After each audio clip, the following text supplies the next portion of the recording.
ఒక్క చుక్క రక్తం నేల రాలకూడదు, ఒక్క సైనికుడు కూడా మరణించకూడదు. కానీ యుద్ధంలో శత్రువు కథ ముగిసిపోవాలి. డ్రాగన్ కంట్రీ నయా వార్ స్ట్రాటజీ ఇదే. అందుకోసం ఇప్పటివరకు సైన్స్ ఫిక్షన్ సినిమాల్లో మాత్రమే కనిపించిన రోబోటిక్ వార్ఫేర్ను రియాలిటీలోకి తెచ్చేందుకు సిద్ధమవుతోంది. ఇటీవల చైనా, కాంబోడియా సంయుక్త సైనిక విన్యాసాల్లో ఆ వార్ఫేర్ను ప్రదర్శించి ప్రపంచానికే షాక్ ఇచ్చింది. ఇప్పుడు తైవాన్ ఆక్రమణలో కూడా ఆ వార్ఫేర్నే అస్త్రంగా మలుచుకునే ప్రయత్నాలు చేస్తోంది. పనిష్మెంట్ డ్రిల్స్ పేరుతో తైవాన్ను చుట్టుముట్టిన డ్రాగన్ తైపీ పైకి రోబోట్ డాగ్స్ను ఉసుగొల్పబోతున్నట్టుగా చర్చ జరుగుతోంది.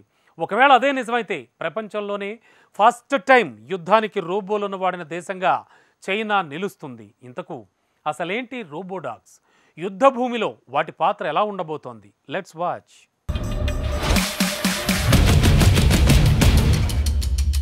తైవాన్ ఆక్రమణలో పనిష్మెంట్ డ్రిల్స్ తొలి అడుగేనా? తైవాన్ పైకి బీజింగ్ రోబో డాగ్స్ ను ఉసిగొల్పుతుందా? యుద్ధ భూమిలో రోబో డాగ్స్ పాత్ర ఎలా ఉంటుంది?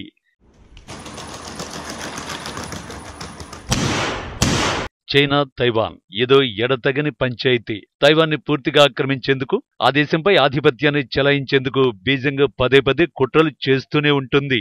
ఇప్పుడు అది చేస్తోంది. ఈసారి ఏకంగా పనిష్మెంట్ డ్రిల్స్ పేరుతో ద్వీపదేశాన్ని భయపెట్టే పనిలో పడింది. 3 రోజులుగా అక్కడ ఈ యుద్ధ విన్యాసాలు కొనసాగుతూనే ఉన్నాయి. మిలిటరీ ఎయిర్ క్రాఫ్ట్స్ తో పాటు భారీ ఓడలు కూడా రంగంలోకి దిగాయి. ఈ మధ్య తైవాన్ కి కొత్త అధ్యక్షుడిగా లై చింగ్ టే ప్రమాణ స్వీకారం చేశారు. ఆ సమయంలో ఆయన చైనాను ఉద్దేశించి పలు సంచలన వ్యాఖ్యలు చేశారు. చైనాతో మంచి సంబంధాలు కోరుకుంటున్నామని, కానీ తైవాన్ పై డ్రాగన్ బెదిరింపులు, చొరబాట్లకు యత్నిస్తోందని లై ఆరోపించారు. తమ దేశ ప్రజాస్వామ్యాన్ని రక్షించుకునేందుకు సిద్ధంగా ఉన్నామన్న లై తైవాన్ సామాజిక భద్రతా వలయాన్ని బలపరుస్తామని హామీ ఇచ్చారు. తన మొత్తం ప్రసంగంలో తైవాన్ పై డ్రాగన్ చొరబాట్లకు ప్రయత్నిస్తోందని చెప్పడమే కాక డెమోక్రసీ అనే పదాన్ని వాడటం చైనాకు మంట తెప్పించింది.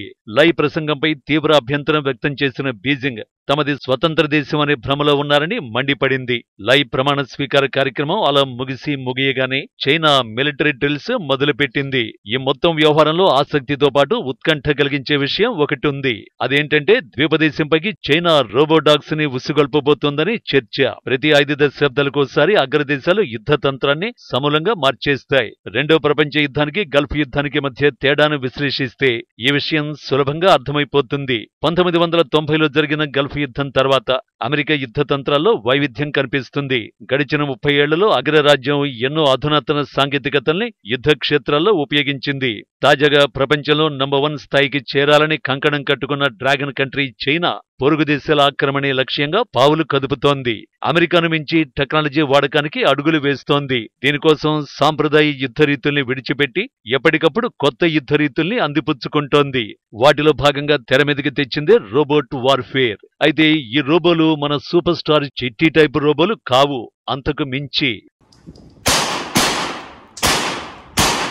డ్రాగన్ నెక్స్ట్ లెవెల్ వార్ఫేర్ లో రియల్ ఫైటర్స్ ఇవేం సాధారణ శునకాలు కాదు. భవిష్యత్తు యుద్ధాలను సమూలంగా మార్చేసే రియల్ రోబోట్ డాగ్స్. తైవాన్ చుట్టూ పనిష్మెంట్ డ్రిల్స్ నిర్వహిస్తున్న వేళ ఈ రోబో డాగ్స్ వీడియోలు సోషల్ మీడియాలో విపరీతంగా వైరల్ అవుతున్నాయి. చైనీస్ సైనికులతో సమానంగా అవి వేగంగా నడుస్తున్నాయి. ఇటీవల చైనా, కంబోడియా సంయుక్తంగా నిర్వహించిన మిలిటరీ విన్యాసాల్లో వీటిని ప్రదర్శించింది చైనా. వీటిని చాలా పకడ్బందీగా తయారు చేసుకుంది డ్రాగన్ దేశం. వాటికి మిషన్ గన్లు అమర్చింది. ఇప్పుడు వీటిని తైవాన్ పైకి ప్రయోగిస్తుందా అన్న ఆసక్తికర చర్చ మొదలైంది. అదే నిజమై ఈ రోబో డాగ్స్ యుద్ధం మొదలు పెడితే తైవాన్ లో పెను విధ్వంసమే జరుగుతుందని ఎక్స్పర్ట్స్ చెబుతున్నారు. ఇప్పటికే పెద్ద ఎత్తున చైనా రోబో డాగ్స్ ను తయారు చేసినట్టు అనుమానిస్తున్నారు. సింపుల్ గా చెప్పాలంటే చైనా దగ్గర రోబో డాగ్స్ ఓ స్పెషల్ ఫోర్స్ గా ఉంది. చైనా తయారు చేసిన రోబో డాగ్స్ 4 గంటల పాటు నిర్విరామంగా పనిచేయగలవు. 20 కిలోల బరువున్న మిషన్ గన్స్ ని మోస్తూనే ముందుకు వేగంగా దూసుకుపోతాయి. అంతేకాదు రకరకాల విన్యాసాలు చేస్తాయి. ముఖ్యంగా దట్టమైన అడవుల్లోనూ ఎలాంటి దారిలో అయినా సరే లక్ష్యాన్ని ఛేదించేస్తాయి. తక్కువ ధరకే వీటిని తయారు చేయాలని ప్లాన్ చేసింది చైనా.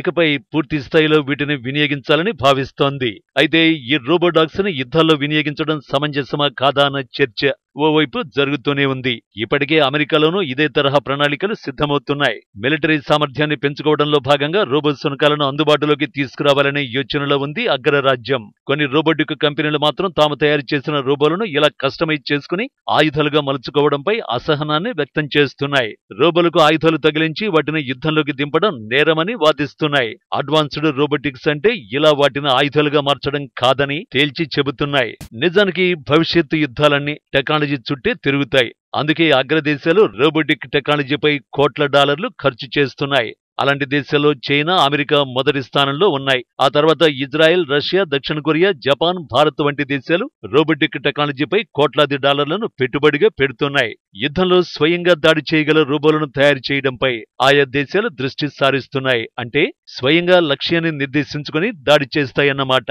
అయితే ఈ రోబోలన్నీ మనిషి కంట్రోల్లో ఉంటాయా లేక అటానమస్ మోడ్లోనే ఉంటాయా అన్నది ఇప్పుడు చర్చనీయాంశంగా మారింది. అయితే ఆయుధాలున్న రోబోలను ప్రవేశపెట్టిన మొదటి దేశం మాత్రం నెదర్లాండ్స్. ఆ దేశం విజయవంతంగా ఆయుధాలున్న రోబోలను పరీక్షించింది. అసలు ఆందోళనకరమైన విషయం ఏంటంటే అత్యాధునిక టెక్నాలజీని పొందిన దేశాలు మిగిలిన దేశాలపై పైచేయి సాధించే ప్రమాదం ఉంది. ఆయా దేశాలను నియంత్రించడం కష్టమవుతుందని నిపుణులు హెచ్చరిస్తున్నారు. వాస్తవానికి 2021లోనే మిలిటరీ రోబోటిక్ ఆయుధాలపై ప్రపంచ దేశాలు 1390 కోట్ల డాలర్లను పెట్టుబడిగా పెట్టినట్టు స్కై క్వెస్ట్ అనే సంస్థ వెల్లడించింది. 2028 నాటికి ఈ పెట్టుబడులు 2570 కోట్లకు చేరుతాయని స్కై క్వెస్ట్ అంచనా వేసింది. ఇలాంటి నివేదికలు చూస్తుంటే సైన్స్ ఫిక్షన్ సినిమాల్లో చూపించినట్టుగా కిల్లర్ రోబోలు మన మధ్య తిరుగుతూ విధ్వంసం సృష్టించే రోజులు ఎంతో దూరం లేనట్టే ఉంది. ఈ క్రమంలోనే 2022 అక్టోబర్లో ఐక్యరాజ్య సమితి సాధారణ సమావేశాల్లో తొలిసారి మిలిటరీ రోబోలపై చర్చకు వచ్చింది. స్వయం ఆలోచిత ఆయుధాలపై 70 దేశాల ఆధ్వర్యంలో సంయుక్త ప్రకటన వచ్చింది. మిలిటరీ రోబోలపై చట్టాలు, హద్దులు ఉండాలని మెజారిటీ దేశాలు అంగీకరించాయి. ఆ మేరకు America, Britain, Norway, Sweden, Australia, Belgium, Germany దేశాలు ఒప్పందంపై సంతకాలు కూడా చేశాయి. కానీ చైనా దూకుడు చూస్తుంటే ఎవరినీ లెక్క చేసే పరిస్థితి కనిపించడం లేదు. ఈ మొత్తం వ్యవహారంలో ఒక్కటి మాత్రం నిజం. జిన్పింగ్ సర్కార్ పనిష్మెంట్ డ్రిల్స్ పేరిట తైవాన్ను భయపెట్టే ప్రయత్నాలు చేస్తోంది. అందులో భాగంగానే రోబోట్ డాగ్స్ వీడియోలను వైరల్ చేస్తున్నట్టు కనిపిస్తోంది.